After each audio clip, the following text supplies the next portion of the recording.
Hi, everybody. Maurice Velasquez with Vista Consulting. Good to have you guys with us. Today we have in the studio Mary Ellen Murrah with Vista Consulting. Nice to see you. Mary Ellen. Great to see you again. All right. And so tell us what's going to be our topic today. So today we're going to be covering how to retain employees, especially during this difficult time. Yes. And by retain means you have them, you want to keep them. You want to keep them. Want to keep them. All right. So let me get off the floor. Let me pass the mic over to you. You got the floor. Okay. So employee retention during difficult times. I've heard a lot of stories lately, some pretty sad stories about firms having to lay off people during this difficult time. And I know everybody's struggling right now. And I know what we want to do is take the good talent that we have, take those top performing employees and make sure they stay on our bus, even as we deal with difficult times. So wanted to talk a little bit about some strategies for doing that. Good. Okay. So first thing I want to talk about, tools, training, and expectations. If you are a Vista fan, a Vista client, or have ever been in a 10-mile radius of a Vista consultant, you have heard every one of us talk about this idea of tools, training, and expectations. TTE. That's right. Yeah, and the reason that we're all so passionate about it is because it is incredibly important. So I really want to hammer it home.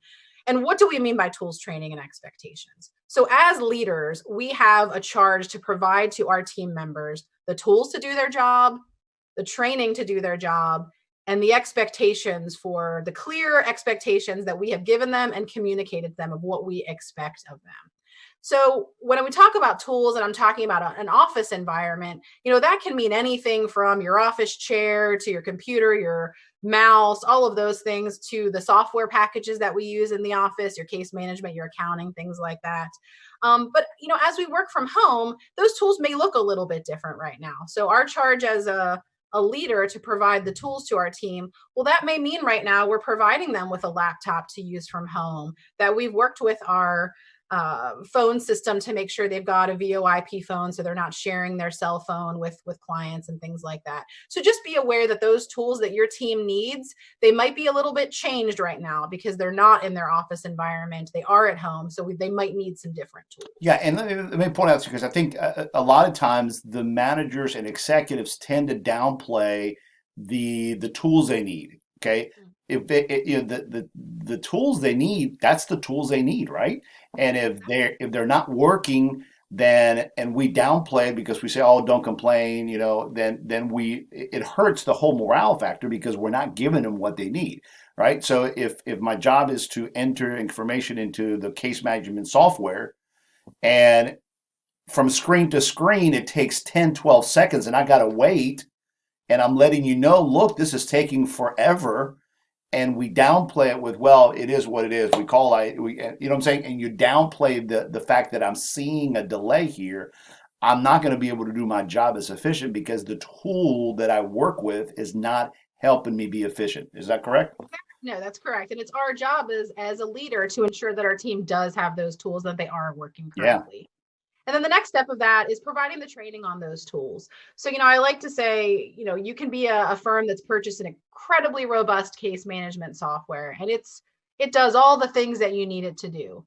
But if you don't take the time to initially train your team on how to use that tool and then provide ongoing training for how to use that tool, you're really not realizing your investment that you've made in that software, because a software is only as good as the information that people put in it, as the way they use it. So if you haven't given your team that training that they need for where do we put this information in, how do we put it in, when do we put this information in, then you've given them this amazing tool, but they're likely not using it in the way that you expected. Right. And again, that training might look a little different right now too, because we are using some different tools right now. So some of us are new to Zoom. So it's important as leaders that we make sure that our team is comfortable with the tools that we've provided to them, and because we've given them that training on those tools. Yeah, that's great. That's really good.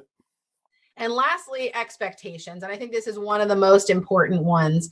It's not only setting the expectations, it's not only knowing in my mind what I want, how many demands I want my demand writer to get out. It's clearly communicating those expectations so that I as a team member understand what my leader expects of me, understand what I need to accomplish.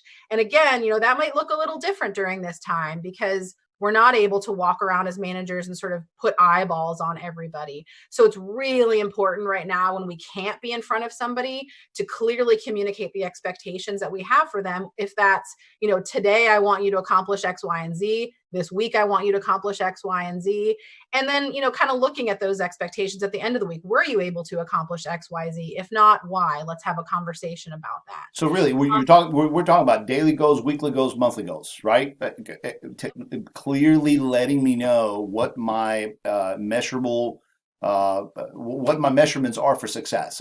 You will be successful if you accomplish this week. We will be successful as a team if you guys are able to accomplish this month. And so in order to get to the monthly goal, we're going to be checking, I'll be checking with you guys on a weekly basis. And then the day-to-day manager and team leader, they can do the team within itself, they can do that day-to-day thing, right? But when you talk about expectations, you're talking about those goals that everybody needs to lock arms together and get to work with. Is that correct? You got it. And it's really only once we have provided the team with the tools, with the training, and with the expectation that we can judge them. And I hate to use that word judge. Well, no, a judge, let's use the word critique or evaluate or whatever, all that. We tend to see bad attitude. We tend to see lack of competency. We tend to see efficiency and effectiveness drop.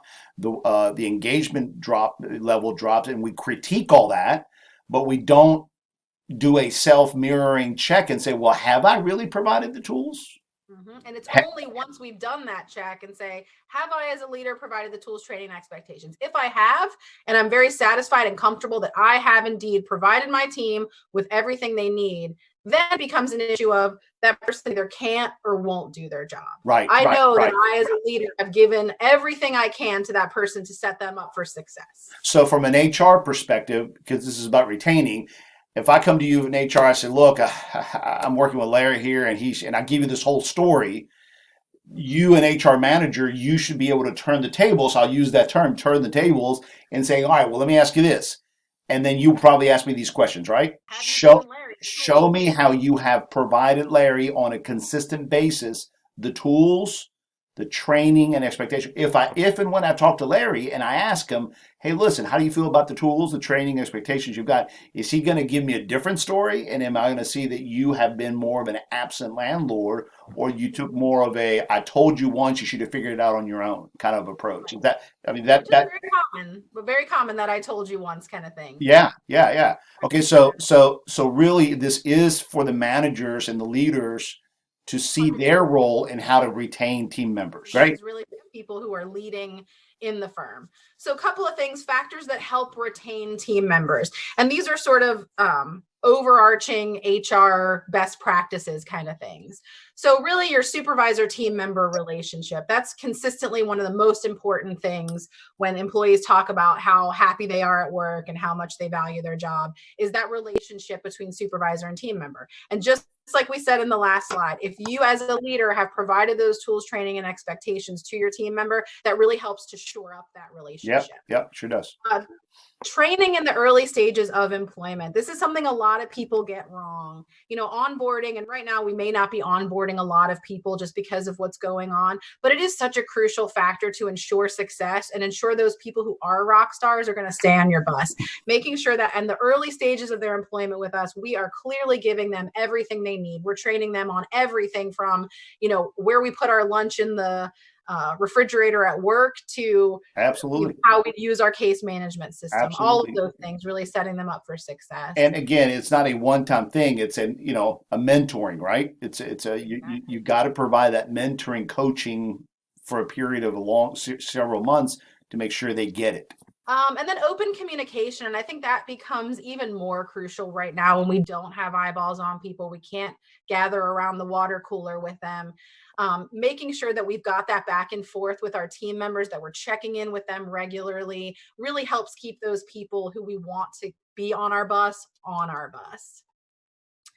Next, lifelong learning. So typically people who are rock stars in an organization are not the people who are content to sort of be head down and just do their job and never be outside of Right, that leave me box. alone. They're Right, people right. who yearn to learn more. So in order to retain those people, it's really important that we provide them opportunities to learn more, to grow outside that role, to have continuing education. And would you say don't wait for them to ask us? You be proactive? Yes, and it really communicates to them that we are willing to invest in them. We are willing to allow them to grow in that role, and that speaks volumes. It really does. Yep. And lastly, fun. I know that's tough right now when we're all separate and we can't gather in the conference room to celebrate a birthday or something like that. But we've seen lots of examples of firms having, group Zoom meetings, having group happy hours, really taking that time. These are people that we spend a lot of our lives with. And yes, we want them to be working hard for us, but we also want to have a relationship with them and make sure we're fostering that sense of fun as well. Yep. Yeah, no, we're hearing great stories of everybody going out of the way to make that happen. That's really good. Absolutely. And then just a little bit last slide here, talking about when people maybe don't perform the way we want them to, or something happens, or there's a client phone call that we're not thrilled with the way it went. Mistakes are okay and failure happens. It happens to the best of us. And it's really on us as leaders to take those mistakes and turn them into growing opportunities, turn them into coaching opportunities, not berate someone for something that may have happened, but really talk to them about, all right, next time this happens, let's talk about how we can do this better. Let's use what happened here as a learning tool.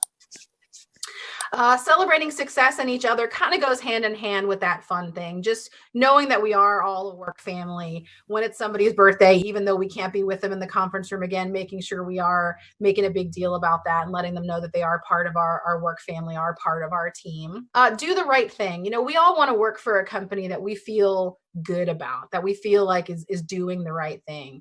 And right now that's going to take a lot of different forms. It's if there's a firm that's really struggling with layoffs, it's making sure that they've done everything they can and clearly communicated that to their team before we get to this point. It's really just about that feeling that I work for a company that does the right thing. I feel good about it. I feel good about being on this bus. Encourage innovation and creativity. So what I mean by that is everybody in your organization could have ideas about other areas of your organization that may be outside of what their particular job is. Maybe you've got a paralegal who sees a really cool opportunity for marketing, and it's just being open to that and listening to that. It may not always be, something that we're going to do, but encouraging people to come up with those ideas, to share those ideas, to have that innovation and creativity in the team, even if it might be slightly outside of the box of your job.